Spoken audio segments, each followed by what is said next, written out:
وعلیکم السلام ورحمۃ اللہ وبرکاتہ ولا حول ولا قوة الا باللہ اللہم صلی علی محمد وعلی آل محمد۔ جی حافظ صاحب، جزاک اللہ خیرہ، آپ نے موقع دیا کہ مین نیشنل ٹی وی کے اوپر آ کر سیدنا علی رضی اللہ تعالیٰ عنہ علیہ السلام کے حوالے سے ڈسکشن کی جائے۔ گزرے ہوں گے آج کے دن کی مناسبت سے آپ کے وقت کا بھی شکریہ۔ اور جب ہم آج بیٹھے یہ بات کر رہے ہیں، حضرت علی کرم اللہ وجہہ کو یاد کر رہے ہیں، تو آپ کے خیال میں کیا واقعی آج ہمیں اس شجاعت کی بھی ضرورت ہے، اس دلیری اور بہادری کی بھی حقیقی معنوں میں ضرورت ہے؟ اور ہمیں اصل سبق وہاں سے ایک یہ بھی ملتا ہے جو بہت واضح ہے، اور اس میں ہر طریقے سے آپ کو دلیلیں ملتی ہیں کہ آج ہمیں اس شجاعت کی بھی ضرورت ہے۔ بالکل جی، سیدنا علی رضی اللہ تعالیٰ عنہ علیہ السلام کی پوری زندگی جو ہے وہ قربانیوں سے عبارت ہے۔ آپ کے بچپنے سے لے کر آپ کی شہادت تک، جب جب اسلام کے اوپر برا وقت آیا، کسی بھی قربانی سے دریغ نہیں کیا سیدنا علی رضی اللہ تعالیٰ عنہ علیہ السلام نے۔ آپ مکی زندگی دیکھ لیں، اس کے بعد مدنی زندگی کے اندر جب جہاد کا سلسلہ شروع ہوا، پریکٹیکلی قتال کا حکم آ گیا، تو غزوہ بدر دیکھ لیں، غزوہ احد دیکھ لیں، اس کے بعد غزوہ خندق اور پھر غزوہ خیبر، ان تمام مواقع کے اوپر سیدنا علی رضی اللہ تعالیٰ عنہ آپ کو فرنٹ فٹ پہ نظر آئیں گے۔ اور یہ تمام کی تمام جنگوں کو جتوانے میں رسول اللہ صلی اللہ علیہ وآلہ وسلم کے جانثار صحابہ کرام علیہم رضوان میں ٹاپ آف لسٹ اگر کوئی پرسنالٹی ہیں پہلے نمبر کے اوپر، تو وہ سیدنا علی رضی اللہ تعالیٰ عنہ علیہ السلام کی ذات ہے۔ ٹھیک ہے انجینئر صاحب،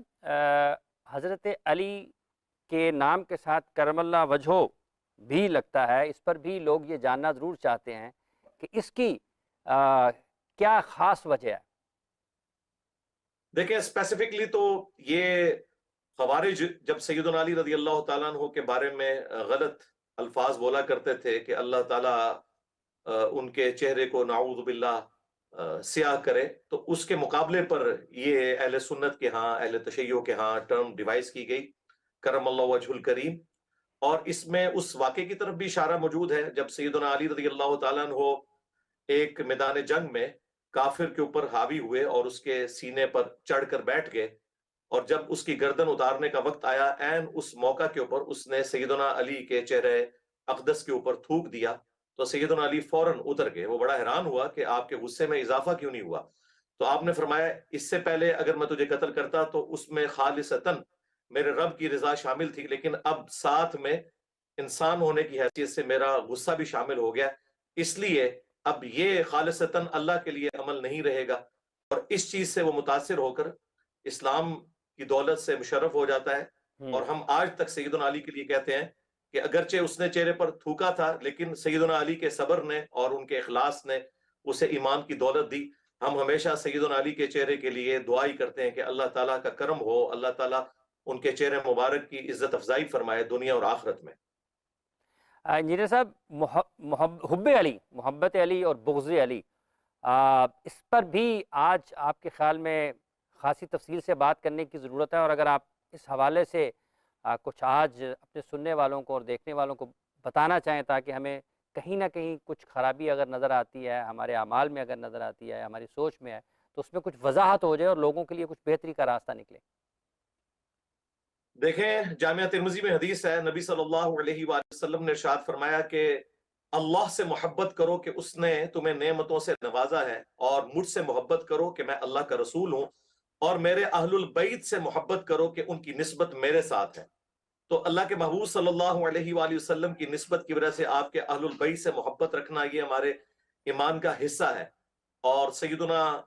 ابو بکر الصدیق رضی اللہ تعالیٰ عنہ کا قول امام بخاری حسن و حسین کے چیپٹر میں لے کر آئے کہ محمد کے قرب کو آل محمد، اہل البیت محمد صلی اللہ علیہ وآلہ وسلم کے قرب میں تلاش کرو۔ اس حوالے سے اسپیسیفکلی سیدنا علی کے حوالے سے تو صحیح مسلم میں حدیث ہے 240 انٹرنیشنل نمبرنگ کے مطابق، اور امام مسلم نے اسے ایمان کے چیپٹر میں نقل کیا ہے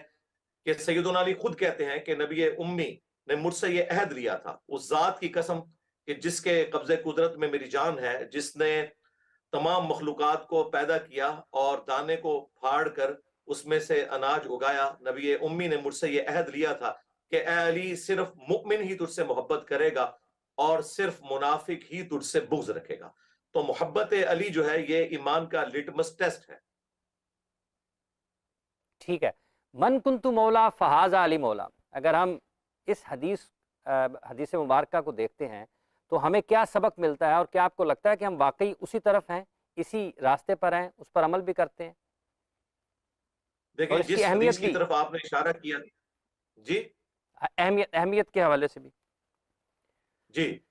جس حدیث کی طرف آپ نے اشارہ کیا یہ حدیث متواتر ہے، اہل سنت اور اہل تشیع دونوں کے ہاں پائی جاتی ہے. اہل سنت کی جو مین سٹریم کی کتابیں ہیں، جامعہ ترمذی میں یہ حدیث موجود ہے، مسند احمد کے اندر حدیث موجود ہے، سنن نسائی الکبریٰ کے اندر تفسیر کے ساتھ موجود ہے، اور کچھ حصہ اس کا صحیح مسلم کے اندر بھی موجود ہے. مسلم شریف سے میں سٹارٹ لوں گا. 6225 سے لے کر 6228 تک انٹرنیشنل نمبر کے مطابق سیدنا علی کے فضائل کے چیپٹر میں یہ حدیث آتی ہے کہ نبی الاسلام نے اپنی وفات سے آلموسٹ 2.5 مہینے پہلے مکے سے مدینے آتے ہوئے حجۃ الوداع کے بعد غدیر خم کے مقام کے اوپر ایک خطبہ دیا، اور کنکلوڈنگ الفاظ تھے. آپ نے فرمایا اے لوگو آگاہ ہو جاؤ، میں بھی ایک انسان ہوں، قریب ہے کہ اللہ کا قاصد یعنی موت کا فرشتہ میرے پاس آئے اور میں اس کی دعوت کو قبول کر لوں. میں اپنے بعد تم میں 2 بھاری چیزیں چھوڑ کر جا رہا ہوں. ان میں سے پہلی چیز اللہ کی کتاب ہے، تم اللہ کی کتاب کو پکڑو، اس میں ہدایت ہے. جو اللہ کی کتاب کو پکڑے گا وہ ہدایت پر ہوگا، جو چھوڑ دے گا وہ گمراہ ہو جائے گا. اللہ کی کتاب اللہ کی رسی ہے، یہ اللہ کا نور ہے. اور پھر دوسری چیز ارشاد فرمائی میرے اہل البیت وہ بھاری چیز ہے. میں اپنے اہل البیت کے معاملے میں تمہیں اللہ کا خوف دلاتا ہوں، میں اپنے اہل البیت کے معاملے میں تمہیں اللہ کا خوف دلاتا ہوں، میں اپنے اہل البیت کے معاملے میں تمہیں اللہ کا خوف دلاتا ہوں. یہ 3 دفعہ آپ صلی اللہ علیہ وآلہ وسلم نے جملے کو ریپیٹ کیا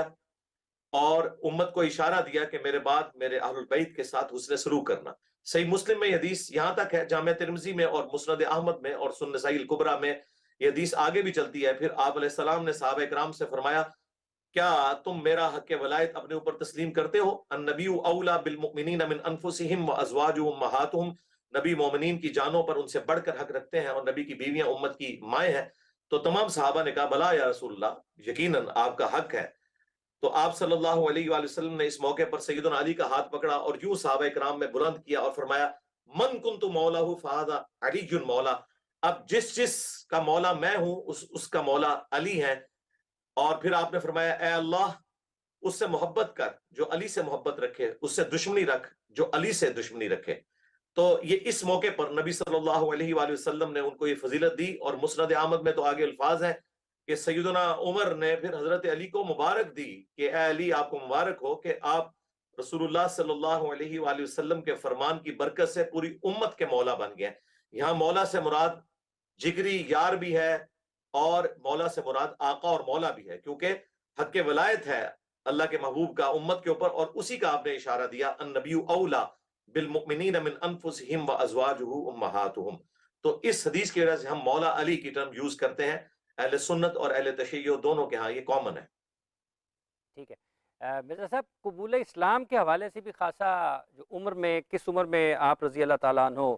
اس کو اظہار اسلام بھی کہا جاتا ہے، اس کو قبول اسلام بھی کہا جاتا ہے. عمر کے حوالے سے بھی بعض جگہ پر لوگوں میں اس حوالے سے کچھ مختلف خیالات پائے جاتے ہیں. آپ کی اس حوالے سے کیا رائے ہے، اور تحقیق کے جو آپ کے پاس علم ہے اس میں کیا چیز سامنے آتی ہے؟ دیکھیں اس میں تو کوئی شک نہیں ہے کہ باقی تمام اصحاب نے اسلام قبول کیا ہے، لیکن سیدنا علی نے اسلام کا اظہار کیا ہے. اس کی وجہ یہ ہے کہ ان کی پرورش خود رسول اللہ نے کی تھی صلی اللہ علیہ وآلہ وسلم. اللہ تعالیٰ نے دنیا میں بدلہ دلوا دیا. جس طرح حضرت ابو طالب نے رسول اللہ صلی اللہ علیہ وآلہ وسلم کی پرورش کی، تو ان کے بیٹے علی بن ابی طالب کی پرورش رسول اللہ صلی اللہ علیہ وآلہ وسلم نے کی، اور 8 سال کی عمر میں انہوں نے اسلام کا اظہار کر دیا. سیدنا علی کی زندگی میں ایک لمحہ بھی ایسا نہیں آیا کہ کبھی آپ نے کفر و شرک کیا ہو. آپ نے تو بچپن ہی میں اسلام قبول کر لیا الحمدللہ، اس میں تو کوئی شک نہیں ہے. جامعہ ترمذی کے اندر حدیث موجود ہے کہ سب سے پہلا شخص جو ایمان لے کر آیا وہ سیدنا علی ہے. اور ظاہر ہے یہ مردوں کے جینڈر میں بات ہو رہی ہے، عورتوں کے جینڈر میں سب سے پہلے سیدہ خدیجہ لے کر آئیں. اور آپٹیمل سولوشن جو دلائل النبوہ امام بیہقی کی کتاب میں آیا وہ یہ ہے، اس میں زمانی ترتیب بھی باقاعدہ موجود ہے کہ سب سے پہلے اسلام جس نے قبول کیا وہ نبی الاسلام کی بیوی تھی سیدہ خدیجہ سلام اللہ علیہا، کیونکہ نبی الاسلام نے سب سے پہلے ان کے سامنے آ کے ہی اظہار کیا. اور اس کے بعد سیدنا علی نے اسلام قبول کیا، لیکن مردوں کے جینڈر میں وہ پہلے نمبر پر آتے ہیں. اس کے بعد پھر زید ابن حارثہ جو نبی الاسلام کے